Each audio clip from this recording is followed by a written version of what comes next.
Many of us have been taught to downplay our success, and I wouldn't really blame us, especially Nigerian women. I wouldn't really say African women because my research hasn't expanded that much, and I haven't done expanded research to know what happens in other countries.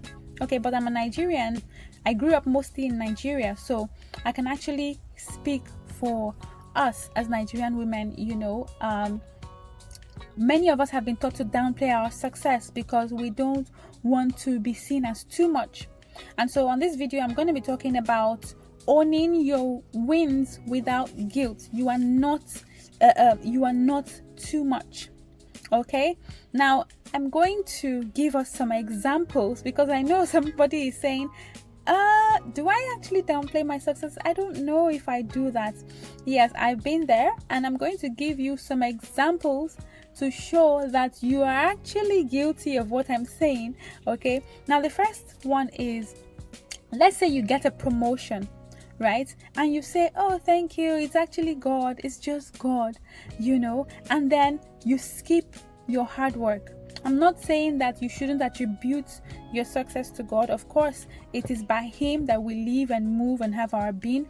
He gives the power to make wealth. Our steps are ordered by Him and all that. There are so many verses of the Bible that could be attributed to owing our success to God, right? But what I'm saying is you skip the fact that you also worked hard for this. Because let me tell you, everybody reads the Bible. Everybody, every Christian reads the Bible, but some people are blessed to actually know the kind of hard work to put in order to get the results that they get. Okay, now there are so many variables, but what I'm saying is, if you worked hard for something, don't be afraid to accept what you worked hard for. Right? If you work hard for something, don't be afraid to accept it. You achieve something big maybe, and immediately you say, oh, I was just lucky. When you know that you've been working sleepless nights on this particular thing, when somebody congratulates you, you say, oh, I'm just lucky, or maybe you win something and you post it and then you immediately delete it because you don't want it to look like you were bragging. I have been there. Honestly, I have been there. I posted something. I think was it my job at the I can't remember what I posted, but I remember I posted something on my status one time and I deleted it because I didn't want it to look like I was bragging. Okay, it was a new business I had just opened, and we had a major win.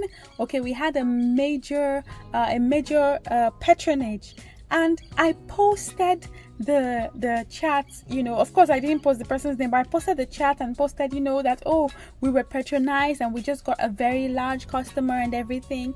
And then I immediately deleted it because it was looking like I was bragging, and secondly because I didn't want people to start thinking, oh, she's now a big person. There's this WhatsApp post I saw that said that don't brag too much because your helper could be begging you for money, something like that. That if you brag too much on social media, the person that is meant to help you will be calling you sir or madam.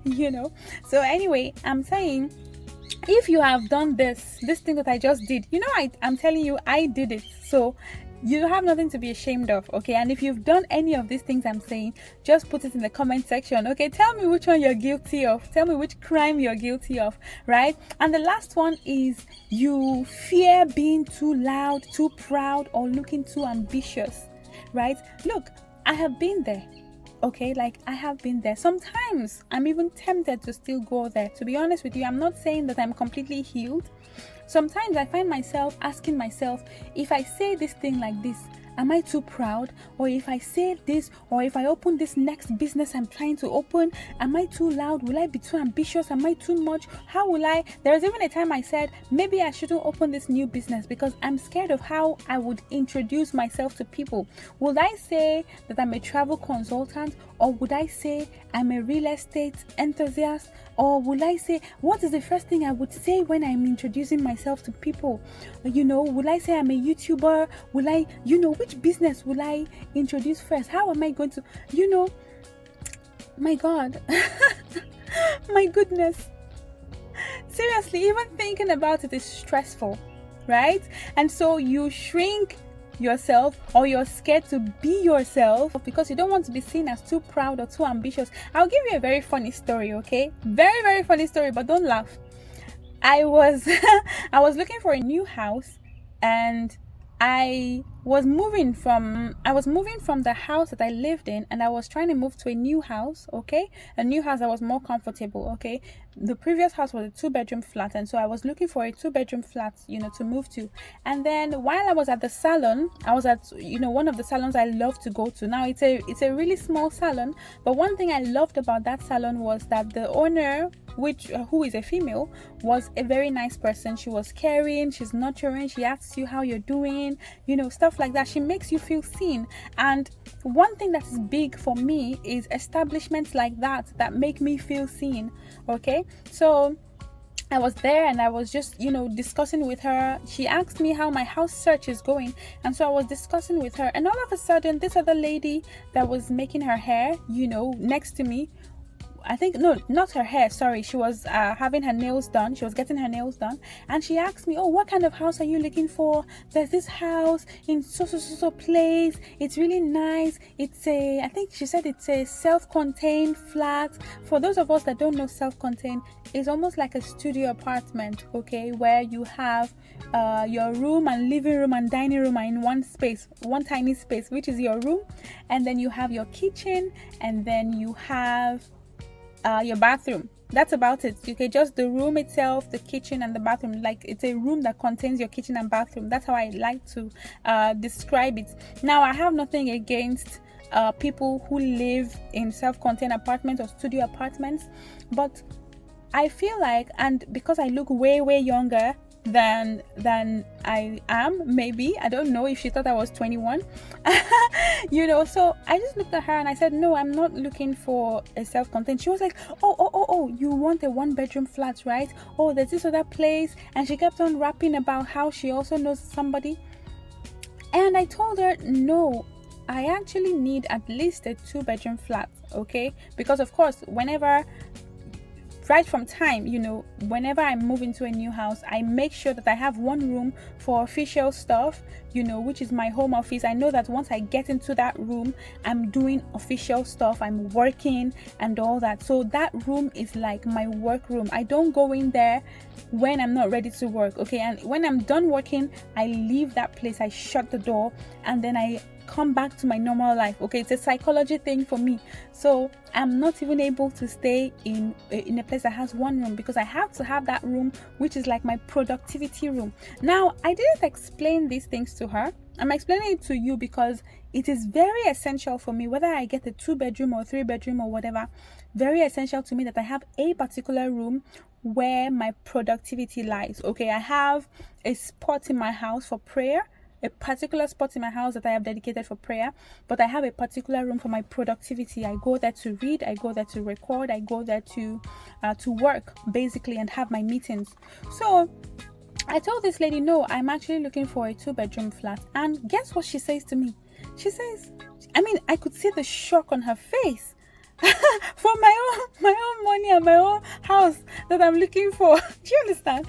Like, I could see the shock on her face, like, what's wrong with you? Trust me, she actually asked me that question. Trust me, she asked me that question. She was like, what's wrong with you? You want a 2-bedroom flat for just you? I was like, hello? Like, you don't even know me. I don't know you. You're just coming into my business and deciding what I should be looking for. Do you understand? And she was, I don't really blame her.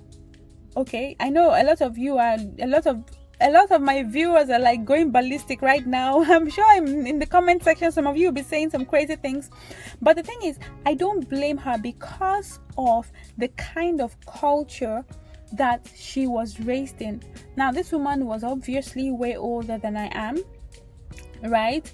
And she was probably raised in that culture that said that, look, as a woman, there is a cap to what you should want in life. There is a cap to the kind of comfort that you should want. There's a cap to what you should be able to achieve. Okay, I've been in that situation where I had this friend. He was my friend for years. He had been my friend for about, I think, 2 years. And then there was this time I was really ill, and he happened to be the one that called to check up on me at that point, and I was wailing in pain, and he was like, what's going on? I'm coming to take you to the hospital, and so he comes, he takes me to the hospital. I do a couple tests, they give me some, treatments to calm me down and everything.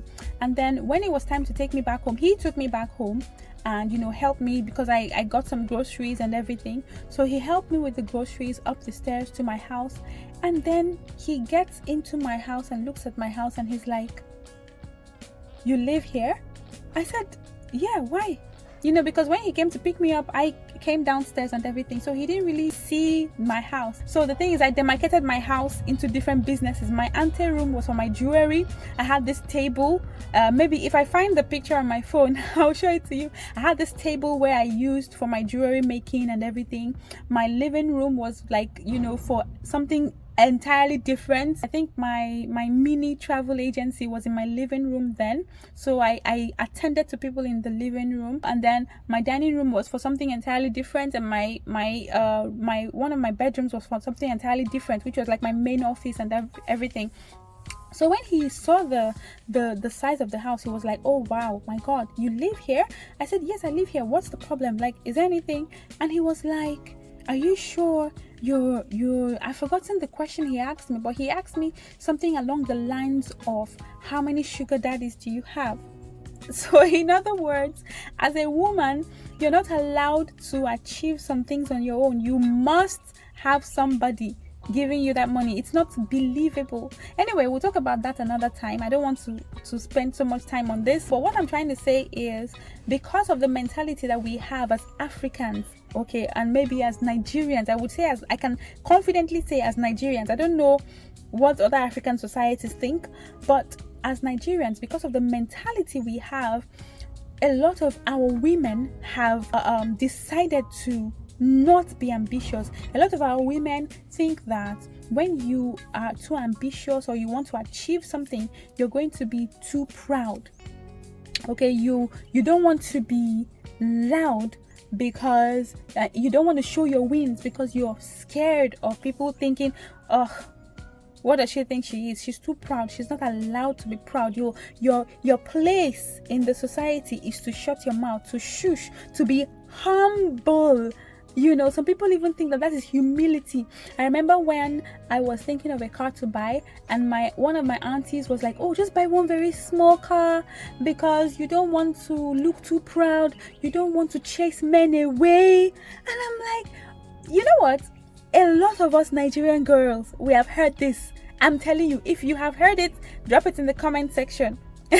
Drop it in the comment section, okay, where they say, don't buy a car, or when you buy a car, buy a very small car so you don't chase men away.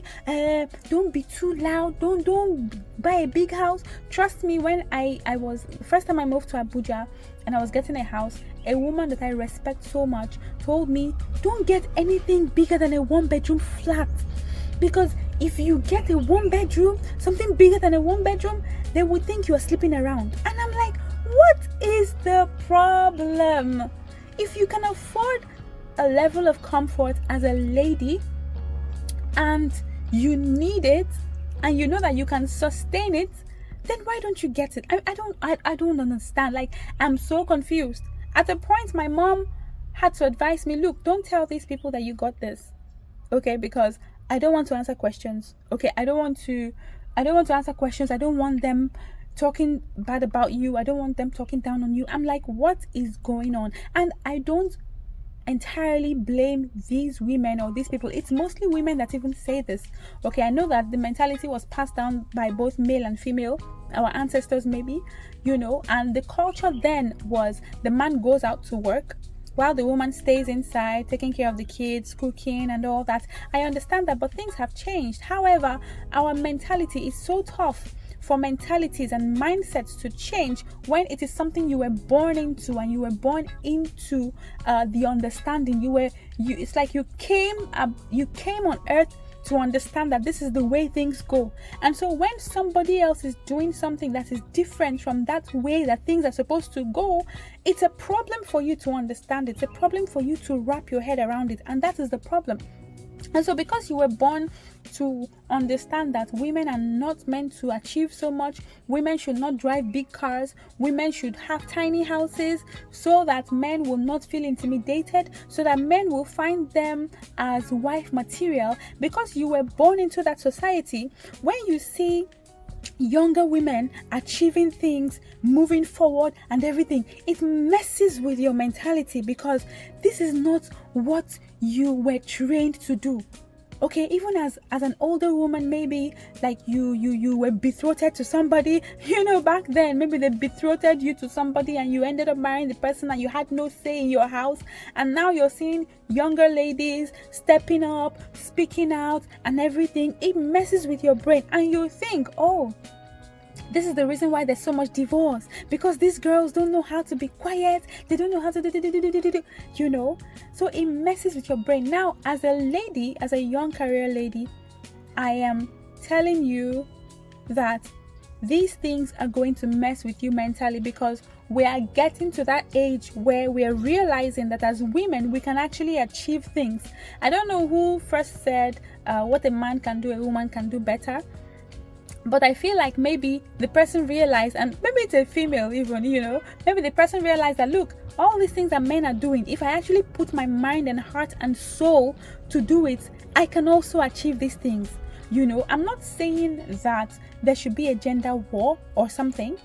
I believe that men have their strengths, women have their strengths, women have their weaknesses and men have their weaknesses, and the both genders were made to complement each other.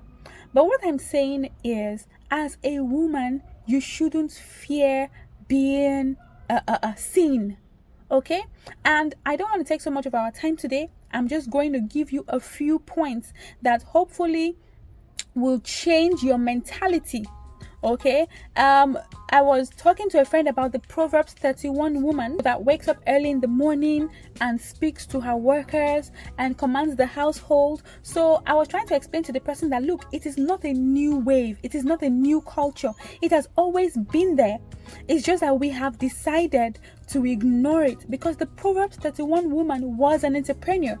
The Proverbs 31 woman was definitely ambitious. Okay, I'm not saying that ambition is the major thing or is supposed to take over your whole life. And I'm not saying that if you are a woman and you decide that you don't want to be an entrepreneur, you don't want to work, you don't want to do all these things, you just want to be a stay-home wife, or you want to be, I'm not saying that you should decide to be ambitious just because I'm saying it.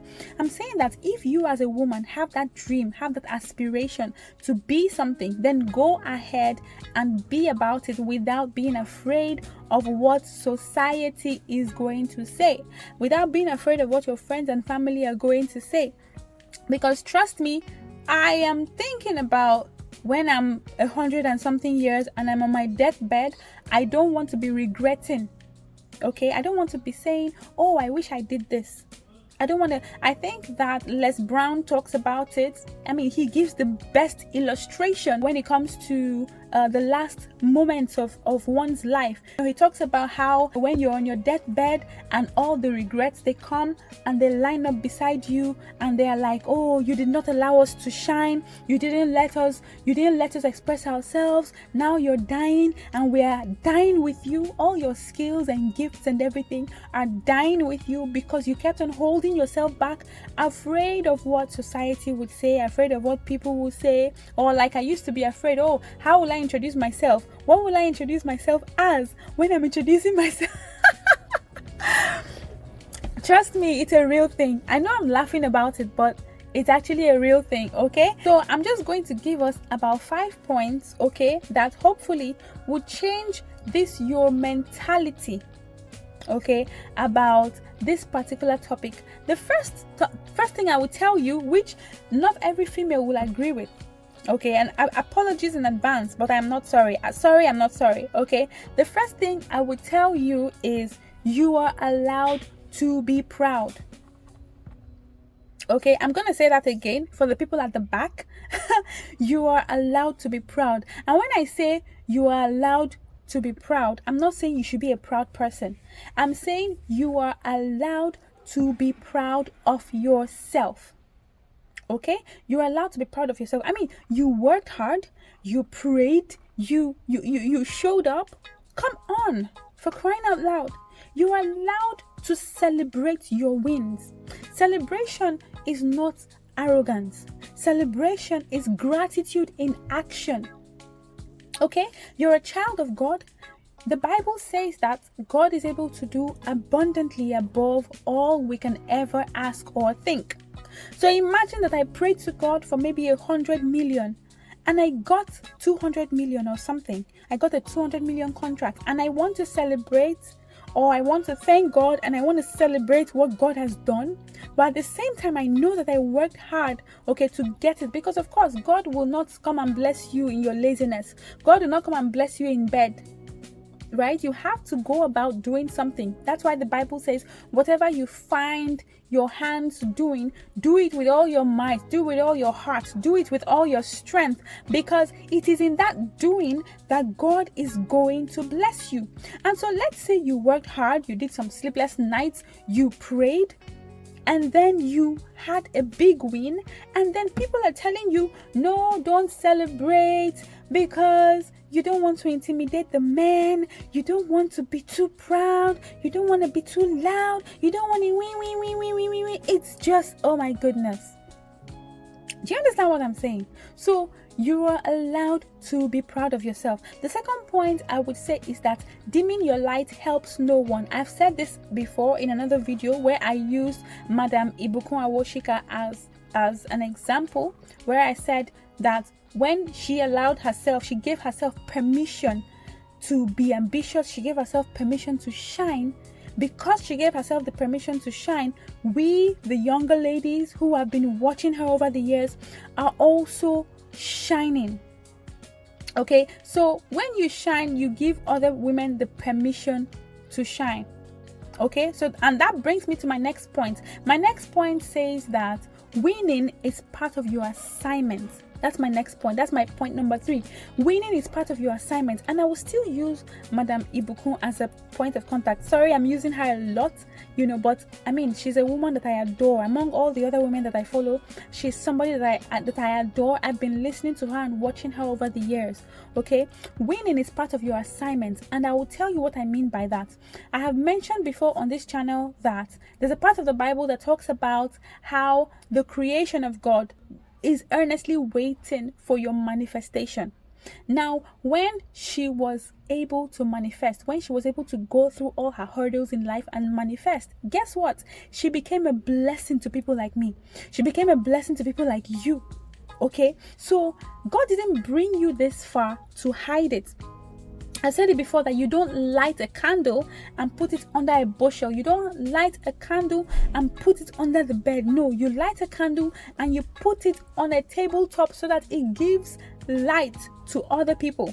And so that's why I'm always encouraging people, if you have a testimony, share it. I've been in situations where God has come through for me. I've been in situations where I have had a career leap. Just last week, I was telling a colleague of mine how I got a job many years ago, a teaching job, and in less than 6 months, I became the business manager of that the school. And the school had 3 branches, 3 branches in Nigeria. So I was telling her not because I was trying to boast, but I was telling her how God has been good to me. I was telling her the things that I did to get such a promotion beyond and above people who had been in that establishment for years. In just 6 months, I was able to contribute some value that actually resulted in me being promoted to being the leader. Okay, way above people who had been there before me, even the people who interviewed me for that job. Okay, so I wasn't trying to brag. I was just trying to tell her, look, this is my testimony. This is how God blessed me, because I was vocal about some ideas, because I brought value. Okay, because I was eager for this organization to win, to survive, right? So your testimony might be someone else's survival guide. I want to believe deep down in my heart that what I said to her helped her to also be more confident about expressing herself whenever she has ideas in her organization. Okay, so your testimony might be somebody else's survival guide. So I don't want you to dim your light. I don't want you to hide your wins. Whenever you find yourself in a situation where you can help somebody by giving your testimony, by discussing your win, by showing forth yourself, please do that. Okay, because it is part of your assignment. Look at people like Leila Homonzi, Natalie Dawson.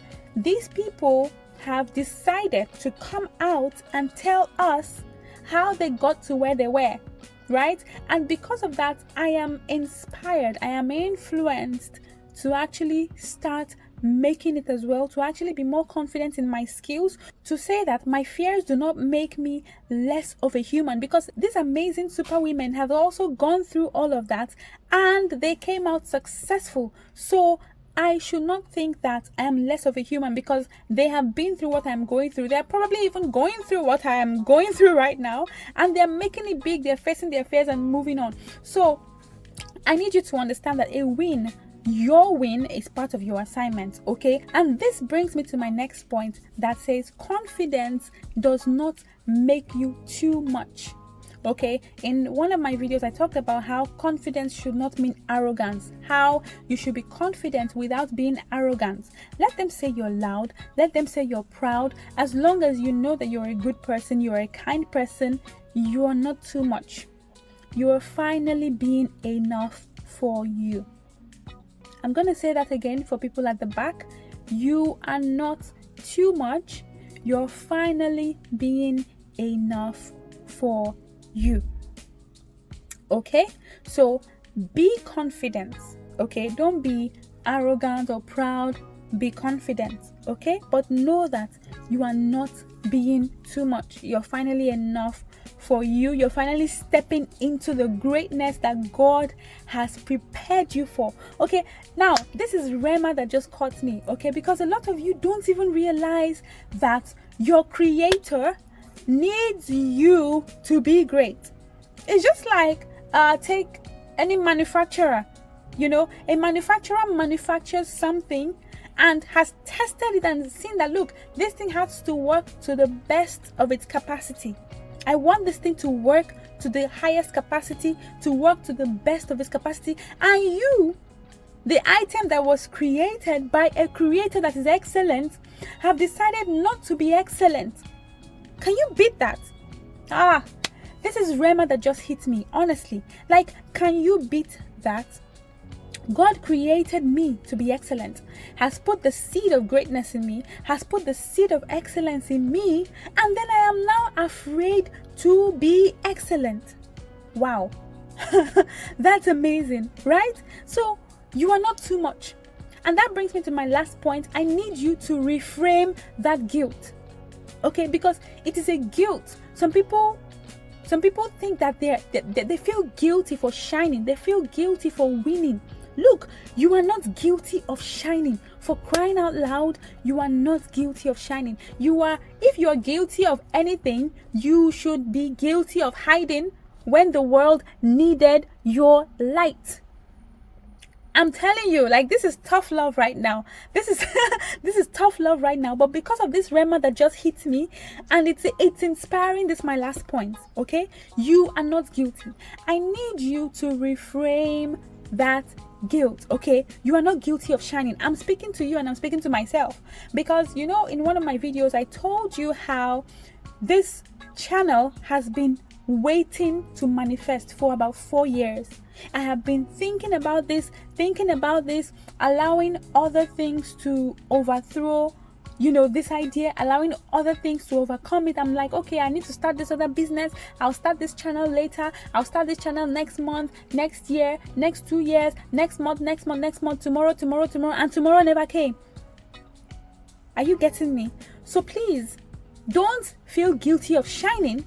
What I need you to feel right now is guilt of hiding your light when you were supposed to use that light to help the world, to help people. Imagine if somebody like I'm calling her name again. Imagine if someone like Ibukun Awoshika decided not to shine. Do you know how many thousands of women all over Nigeria, all over the world, are watching her right now, are following her footsteps, are being led by her, are being inspired by her, right? She would have been guilty of not shining when the world needed her light. God has created you to be excellent. God has created you to shine. The Creator, whatever you believe in, you were created to be excellent. You were created to shine. You should find yourself guilty of not shining when the world needed your light. Sorry, I became very passionate and emotional about it because I need us to all step into that level of excellence, that mentality. I need you to let go, yank it off, that mentality that says, oh, I don't want to shine because I'll be guilty. No. You should shine. You should be guilty. You should be ashamed of yourself if you don't shine, because the world needs you. Okay, the creation is waiting, earnestly waiting for the manifestation of the children of God. If you are a child of God, you are meant to shine because you have it in you to shine. Okay, now let's take an affirmation. You know, I love affirmations a lot. Let's take an affirmation. Just put your hand on your chest and tell yourself, I will shine. I will own my win. I will not shrink to make others feel better. Say it one more time. I will not shrink to make others feel better. Now say this last one with all your heart, and I need you to mean it. Say, I own my wins with confidence and humility. Say it one more time. I own my wins with confidence and with humility. I want to say that I'm proud of you. I'm really, really proud of you. And I need you to, if possible, watch this video again, because I need you to manifest this. I don't want you to just watch this video to like, to subscribe, to share it, and then go on with your life like nothing changed. I need you to change this mentality.